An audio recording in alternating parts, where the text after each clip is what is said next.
Good morning students. So today in this video we will discuss about the applications of Newton's laws of motion. The first application is horse and cart motion. Means how the various laws of Newton's used in horse and cart motion. So first we will draw a diagram. Then from diagram we will find the acceleration produced in horse and cart. So first of all we say that this is a level road. Clear? This is any cart.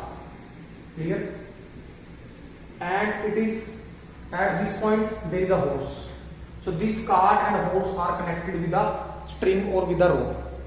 Clear? So first the horse push the ground in backward direction. This is the direction of force. Clear? So horse push the ground in the backward direction.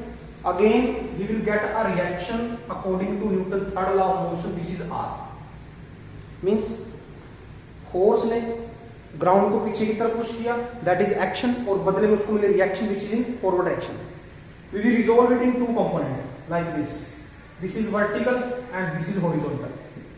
Clear? So when the horse pull that move in forward direction, a tension is produced in the string. So when this tension reaches to this point, then when cart start moving, opposite tension is produced in the string. So now first we will discuss the motion of horse. Clear? So how motion of horse is there? So now if from here we will see that this vertical component of reaction in upward direction, the weight of the horse, that is mg, is acting in the downward direction. So this vertical component is cancelled by its weight. So here is only one component which is horizontal component. So if we want to find net force on horse, what is net force on horse?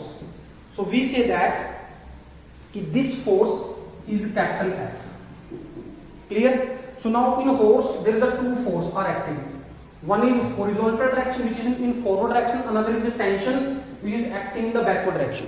So what is net force? That is equal to H minus T. अब हमने यहाँ पे H minus T क्यों लिखा? यहाँ पे हमने H minus T से लिखा क्योंकि फोर्स जा रहा है आगे की तरफ. इसका मतलब जो ये वाला फोर्स है ये बड़ा है और ये टेंशन है छोटी. क्लियर? तब तक आपका फोर्स फॉरवर्ड डायरेक्शन में नहीं मूव करेगा जब तक आपका जो हॉरिजॉन्टल फोर्स है वो टेंशन से ज्यादा नहीं होगा. So here comes out in F is equal to H minus T. Now if capital M is the mass of the horse, clear, and A is the acceleration produced, so this force can be written as capital M A, which is equal to H minus T. This is your equation 1. Clear? So now we will now to the motion of the cart. Motion of cart. अब cart के motion में क्या होगा? Again जो cart का motion है, जो cart का वेट है वो नीचे की तरफ एक्ट करेगा. Clear? We say that this is capital M, that is the mass of the horse, not small m. This is capital M. Again, if weight is acting downward direction, our normal reaction R dash acting upward direction. So this R dash is equal to mg, means these components are balanced. Now, which force is act on the cart? One is that tension which is in forward direction. Another is a frictional force between the wheels of the cart and the road, which is act in the backward direction. So we can write it by F. Clear? इसको हम F से लिख रहे हैं, net force जो लगेगा cart के ऊपर. Clear? So if that force is F, or we say that you will write it small f, you can write it कि जो ये फोर्स आपका ये आपका स्मॉल f मान लो. क्लियर? कौन सा फोर्स है? That is friction force. So जो नेट फोर्स होगा, नेट फोर्स ऑन कार्ट, ये क्या होगा? नेट फोर्स आपका. अब फिर से पहले की तरह अब कार्ट के ऊपर दो फोर्स है, एक टेंशन जो आगे की तरफ है और एक आपका फ्रिक्शन फोर्स जो पीछे की तरफ है. तो if we say that capital F is the net force. अब कार्ट आगे जा रही है, इसका मतलब T minus small f which is a frictional force. जो आपका ये क्या है? फ्रिक्शनल फोर्स है आपका. क्लियर? इसके बाद if the mass of the cart is m and A is the acceleration produced, because both are interconnected with each other. So this is small ma, which is equal to T minus small f. Clear? So after that, this is your second equation. Clear? This is your second equation. So when we reach here, we have to find the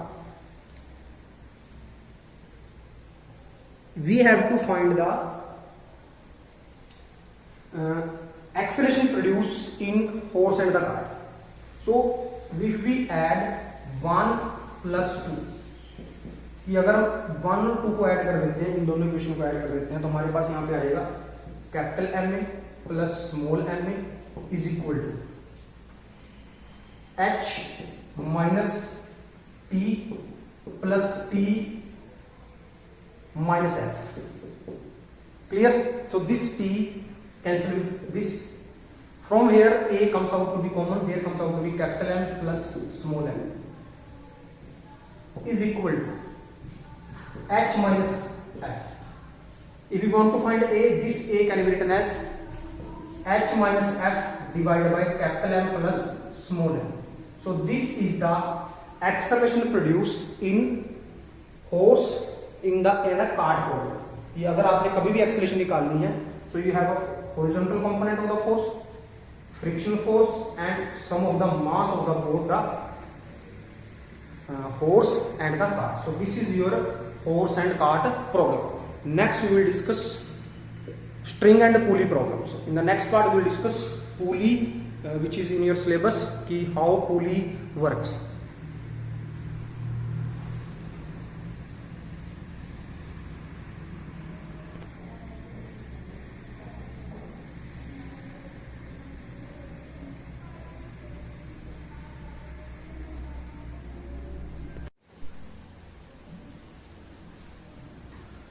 Now next we will discuss masses and pulley problem. कि when the various different masses are hang on a pulley, कि what is the acceleration produced in these masses. So first we draw a diagram. So we say that this is a pulley. Clear? This is a smooth pulley. Clear? Frictionless. There is no friction, and there is a string on this pulley like this. Clear? This is a mass, capital M hang on that point, and this is a mass, small m hang on that point, and T be the tension produced in the pulley. Clear? इस मास और इस मास की वजह से जो string में produce हो रही है टेंशन वो T आ, and the weight of this mass, that is capital Mg, act in downward direction, and its weight is also small mg acting in the downward direction. So we have to find the net force on the small mass and net force on the large mass. So now net force on capital M. अगर हम ध्यान से देखते हैं, अगर ये मास ज्यादा है तो ये नीचे की तरफ आएगा और ये ऊपर की तरफ जाएगा. मीन्स इसका मोशन कहां पे है? नीचे की तरफ है. इसका मोशन कहां पे है? ऊपर की तरफ है. तो इसके ऊपर दो फोर्स एक्ट कर रहे हैं, एक mg जो कहां है? नीचे की तरफ, और एक आपका t जो है ऊपर की तरफ. तो इफ वी से दैट कि capital F is the net force. अब यहाँ पे ज्यादा फोर्स कौन सा है? ऑब्जेक्ट नीचे की तरफ जा रहा है, मीन्स कैपिटल mg जो आपका है वो लार्ज है. क्लियर? और t आपका स्मॉल है, और दोनों एक दूसरे के अपोजिट हैं. Unbalance force is acting in opposite direction, तो हमने इसको सब्ट्रैक्ट कर दिया. अब इसका मास क्या है? कैपिटल M है, और वी से दैट कि A is the acceleration produce in this system. Clear? So here comes out capital Ma is equal to mg minus P. This is your first equation.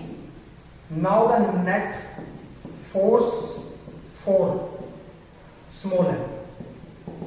Clear? अब small m पे चलते हैं. अब इस case में इसका जो mg है वो नीचे की तरफ एक्ट कर रहा है, टेंशन ऊपर की तरफ, और जो ये आपका वेट है ये मूव कर रहा है ऊपर की तरफ. इसका मतलब क्या होगा कि जो ये टेंशन है ये लार्ज है as compare to mg. So जो नेट फोर्स होगा that is F, we say that is equal to T minus mg. If m is its mass and a is the acceleration produced, that net force is equal to small ma, which is equal to T minus mg. This is your equation 2. So now we have equation 1 and 2. From these two equations we have to find the net. Clear? So now 1 plus 2 means add कर देंगे 1 और 2 को. जब इनको हम add करेंगे यहाँ पे आपका क्या आएगा, capital M plus small m is equal to mg minus T plus t minus small mg from here. Clear? So this t cancel with t, यहां से हमने a कॉमन ले लिया तो अंदर आ गया capital M plus small m is equal to capital M g minus small mg. So a comes out to be, यहां से हमने g कॉमन ले लेना है तो capital M minus small m divide by capital M plus small m into में g. So this is the acceleration produced in this system. तो ये हमने निकाल दी एक्सेलरेशन यहां से. सो अगर हम यहां से किसी भी पर्टिकुलर टेंशन निकालना चाहते हैं तो आप इस a की वैल्यू को, इस a की वैल्यू को आप या तो फर्स्ट इक्वेशन में पुट कर दो या सेकंड में पुट कर दो. यहां से टेंशन निकाल दो. कैसे? जैसे हमें फर्स्ट इक्वेशन देगा ma is equal to mg minus T है आपका यहां पे.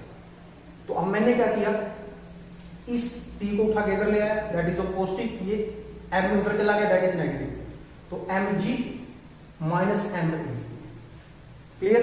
तो यहां से आपने m को कॉमन ले अंदर आ गया g माइनस a, और जो आपकी a की वैल्यू यहां से आई है उस a की वैल्यू को हम यहां पुट कर देंगे तो आप टेंशन की वैल्यू भी निकाल सकते हो. तो ये आपकी प्रॉब्लम थी related to Newton's laws of motion. तो दो प्रॉब्लम है आपकी, mass and pulley and horse and cart motion. इसके कुछ न्यूमेरिकल आएंगे जो हम फ्यूचर में आगे डिस्कस करेंगे.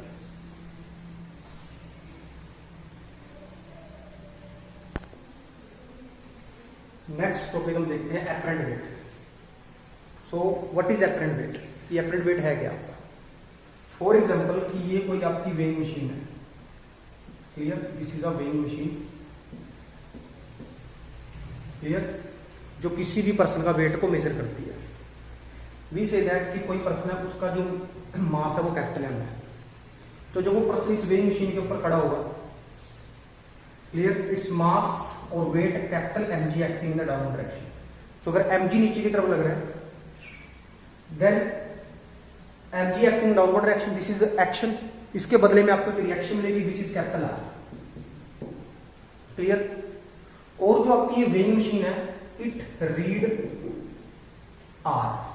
क्लियर? वो किसको रीड करती है? R को करती है. And which is known as apparent weight. Means जो आपकी नॉर्मल रिएक्शन है वही आपका क्या है? एपरेंट वेट है. मींस जो आपकी वेइंग मशीन है वो रीड करते हैं इसको, नॉर्मल रिएक्शन को, which is known as apparent weight. कि जब भी कोई पर्सन किसी वेइंग मशीन पे खड़ा होता है उसका वेट नीचे की तरफ एक्ट करता है और बदले में नॉर्मल रिएक्शन ऊपर की तरफ एक्ट करती है. और जो वेइंग मशीन है वो will discuss about the apparent wait in the various case. So the case is there if we place that weighing machine in a lift, so what is the effect on the apparent weight? कि जब किसी भी weighing machine को हम किसी lift में रखेंगे तो apparent weight के ऊपर क्या इफेक्ट पड़ेगा. So first of all, when a weighing machine placed in a lift and lift is at rest, so जो आपकी weighing machine थी अब उसको हम रख दिया लिफ्ट के अंदर. Means we have to discuss the apparent weight when this weighing machine is placed in a lift. So at first case when the lift is at rest, जब आपकी लिफ्ट किस में होगी? रेस्ट में होगी. तो उस केस में जब आपकी लिफ्ट रेस्ट में होगी तो आपका जो मान लो this is an object place on a weighing machine, it's mg acting in downward direction and the normal reaction in upward direction. So if we want to find the net force, अगर हम इस case में net force निकालना चाहते हैं तो lift आपकी rest में है. लिफ्ट आपकी किसमें है? रेस्ट में. रेस्ट मीन्स इसकी जो वेलोसिटी है अपवर्ड मोशन की और डाउनवर्ड मोशन की जीरो है. तो जब कोई लिफ्ट रेस्ट में होगी तो इसकी एक्सेलरेशन आपकी हो जाएगी 0। क्लियर? तो या रेस्ट में या moving with uniform velocity, uniform velocity के साथ जब ये मूव करेंगी तो दोनों केस के अंदर जो एक्सेलरेशन होगी वो 0 होगी।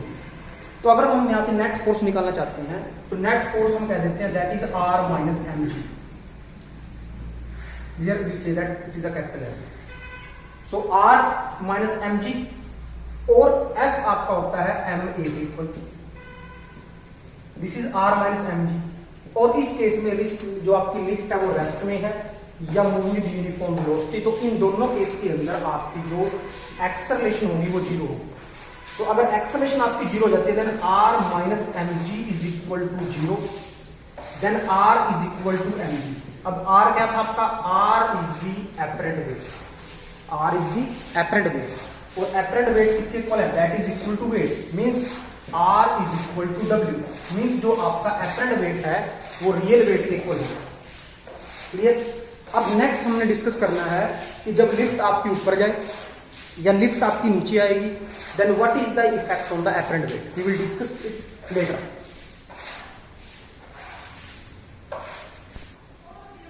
Now we discuss when the lift accelerate upward, कि जब लिफ्ट को हम अपवर्ड एक्सेलरेट करेंगे।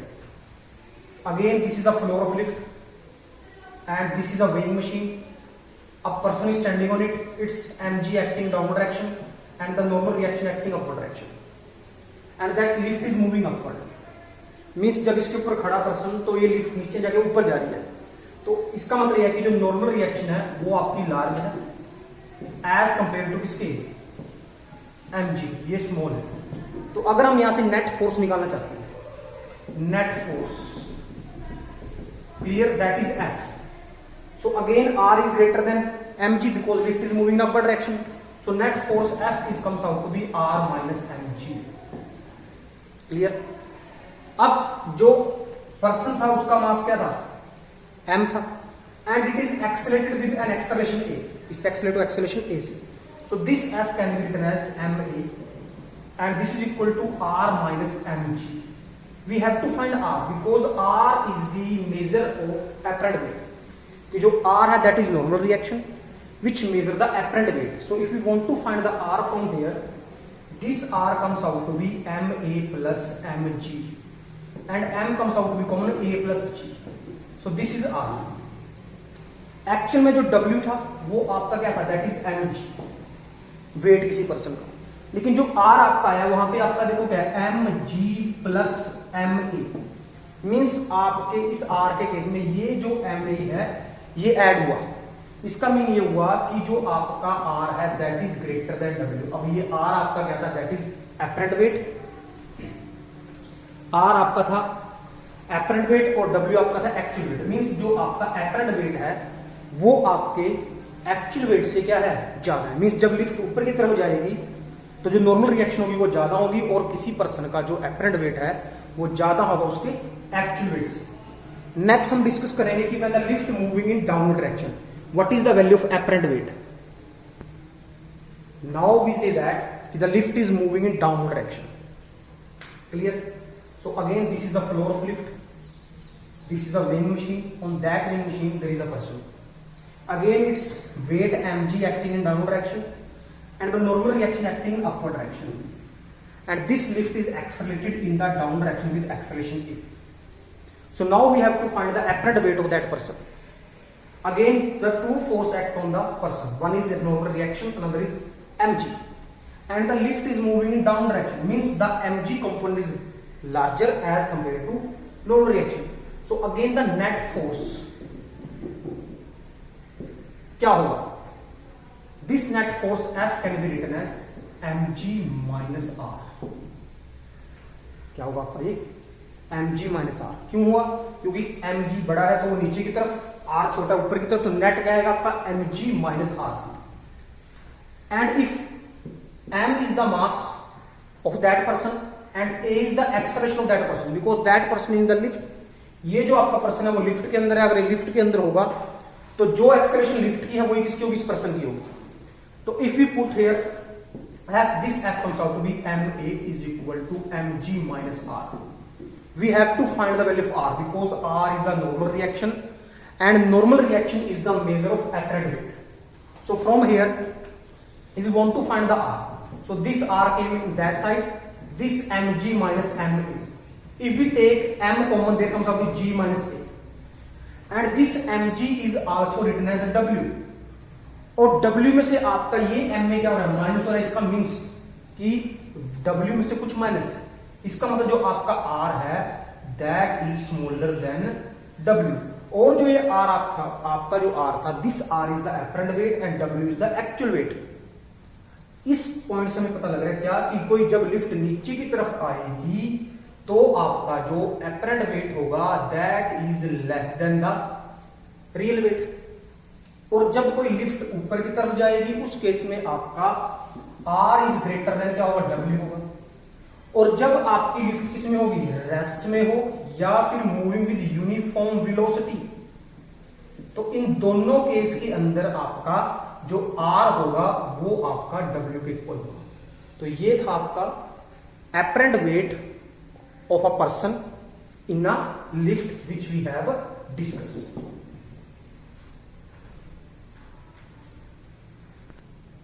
अब जो नेक्स्ट आपका टॉपिक है, Newton second law is the real law of motion.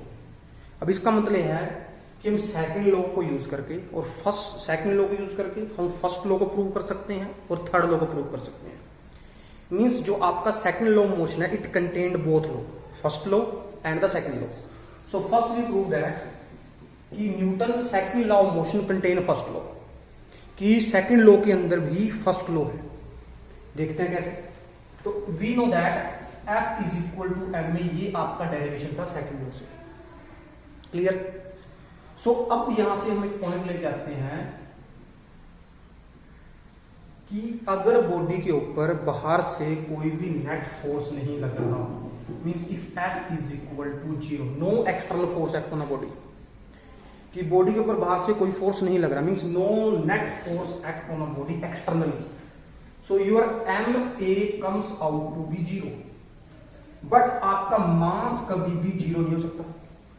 इसका मीन्स a आपका 0 है. अगर आपका a 0 है, इसका मीनिंग क्या है, इसका मीनिंग ये है या तो बॉडी किस में है, रेस्ट में है, या इसका मतलब क्या है कि body is moving with uniform velocity. वही आपका क्या था, न्यूटन का पहला लॉ था. क्या कहता है न्यूटन का first law, if body is in rest, remain in the rest, or if it is moving with uniform velocity, if no external force act on the system.